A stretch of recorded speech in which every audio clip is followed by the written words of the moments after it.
What is up, everybody? Welcome back to another Best Bet show. We are fresh off another 2-0 Best Bet mini sweep. Hit like, leave a comment if you're having some fun. I'll wait, giving you time to leave a comment right now. Also have this weird glare. I'm doing it a little earlier because we have day games.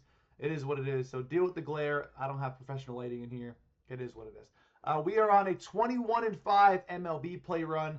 I believe back-to-back show sweeps. It's 4-0 on the show. We've been just giving out winners. I was on Calling Our Shots episode earlier today. Go check that out. I dropped the play. But let's talk about yesterday real quick. Bryce Miller over 4.5 hits allowed. 4 hits through 2 innings. Then retired, I think, 9 straight or something like that. In the 5th inning, gets blown up. The Brewers won 22-0. Football started early. 22-0.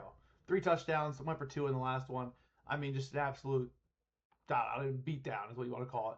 And then Colorado and Los Angeles. Both teams have scored 2+ F5. Absolutely sweat free. I think both teams scored 3+. And again, my favorite bet in baseball, you root for runs. I've been having some ugly bets for you guys, like under Ks, under this and that. So we're going to have a good one to start. And that's going to be, oh no, I gave it away. Peyton Tolley over 5.5 Ks. Now, one reason why I love Peyton Tolley is, first of all, dude's got a ridiculously good mustache. You got to give him props. That gives you extra velocity. I don't know the science on it, but he throws harder and his pitches move more because of that mustache. Look at this, though, right here. This is where it gets interesting. This is where you see the I call this reverse K splits. I don't really know what the term is actually called, but reverse K splits where usually lefties strike out lefties more. You know, the ball goes away from them. Righties strike out righties more. You throw sliders, curveballs away. You're reaching for it. And usually lefties don't strike out righties more. But Peyton Tolley, one thing is consistent. He doesn't really strike out lefties. And he does strike out righties. And what is this whole team going to do? They are going to stack righties. Vargas switch hitter, so he's going to bat as a righty. Corbin Carroll's a lefty, but he has a good K rate anyway. Moreno, I hope he doesn't start. He's swinging the ball so well that they're going to start him. I hope they put him in the DH spot, and they have James McCann starting. So we get James McCann starting. That's a 25% K rate and a righty as well. Perdomo's going to bat righty. Then you have Tim Tawa, righty. These guys have 0 plate appearances the last 30 days. This is why their K rate is low, but they're not going to be that fantastic. 23%, 21%. I'll take both on the season. But one thing that matters is that they are righties. There may only be one lefty in this entire lineup, and I absolutely love that. And we could get some other guys like Locklear, I hope starts.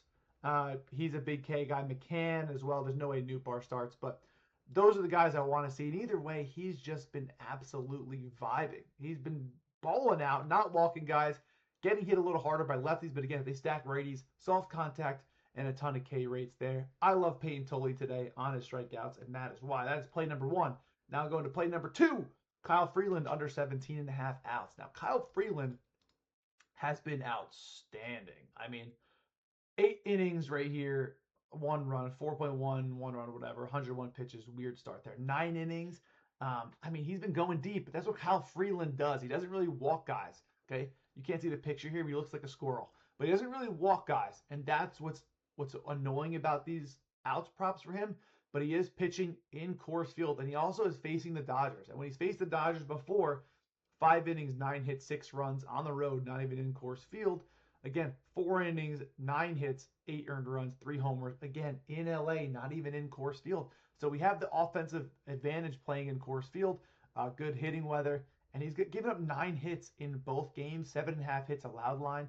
So if he gives up 8+ hits, I really don't see a way that he goes over 6 innings. He's only gone 1 game this season giving up over 8 hits. Over 7.5 hits and still going 6 innings. That was versus the Red Sox. I just don't see it. They have the day off tomorrow. Doesn't need to stretch him out. He's on 4 days rest. 8 innings. Has been grubbing. I just don't see many situations where he gives us a full 6 here. So I'm going the Dodgers offense to keep rocking, and I love Kyle Freeland. Now we could talk NRFIs a little bit. I am debating on which NRFIs to do. We got to get back on the horse. Honestly, the ballparks that I love and that we've been tackling haven't been the best. I love Oracle and stuff like that, but we have some interesting games. One game I do like a lot is this Cleveland and San Francisco game. 7.5 total. Parker Messick on one side is great, but I'm not sure if I like the other side here. That's what's interesting. A lot of these games have one side that I love, another side that I don't love. I think one that I'm doing is Brandon Pfaadt and Peyton Tolley. Again, I told you how much I love Peyton Tolley. I think I'm going to do the NRFI in this game, but I'm not going to touch it in most other games. I want to go back to Tampa Bay and Toronto. I love this one, but Max Scherzer on the other side, I don't know if I can do it. I may have to start a NRFI ladder with like some teams not to score in the first, because we could target those. But Drew Rasmussen is unreal. Do I trust Max Scherzer? I don't think so. And that is my problem. And then going to Mariners and Brewers, I trust this enough to probably go here, but it's still dangerous with these offenses. So I think this one's on the list. The Blue Jays game, as much as I hate to say it, is probably on the list as well. I don't know if I'm going to pull the trigger, but you can't do much else. You could do the Rangers and the Nationals just because you're fading offenses. But every time I have the Rangers in an NRFI, Jock Peterson gets on base first, and it is a full sweat. I don't know what it is about him, but I like Cade Cavalli. Not sure if I love Kumar Rocker, but I don't really love this Nationals lineup without James Wood. There are about 4 to 5 maybes. I'm probably going to do a 3-leg, and we're going to see. We are going to see. You guys let me know which ones you guys like in the comments. We still have a couple hours before these games start. But yeah, talking NRFIs, would love to chop it up. Leave a comment on which NRFI you think we should take today, and we'll see if it makes the list. Best of luck on your bets today. If you want to get a free $25, use code CHUCKS. Get on Novig, deposit 10, get 25. Get that bankroll up before football season, and let's have ourselves a day.